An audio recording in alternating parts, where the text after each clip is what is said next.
keyingi homiladorlikni aslo tavakkalchilik bilan rejalashtirmang.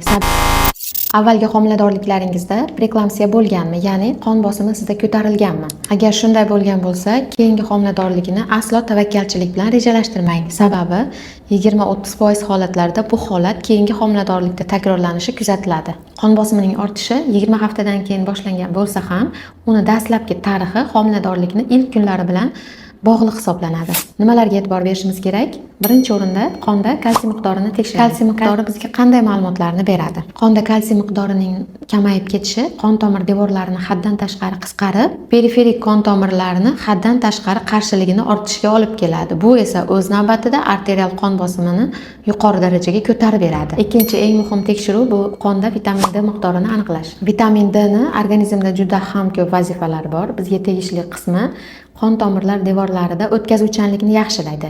Agar vitamin D yetishmasa, qon tomir devorlarida o'tkazuvchanlik buziladi. Natijada siydikda oqsil miqdorining ortishiga hamda ayol organizmining shishish holatiga olib keladi. Qon bosimini homilador ayolda juda yuqori bo'lishi juda ko'p xavfli asoratlarga olib keladi. Agar siz keyingi homiladorlikni rejalashtirayotgan bo'lsangiz va sizda avvalgi homiladorliklarda qon bosimi ko'tarilgan bo'lsa, albatta ginekolog qabuliga yoziling. Barchangizga sog'lom homiladorlik, sog'lom tug'ruq tilayman.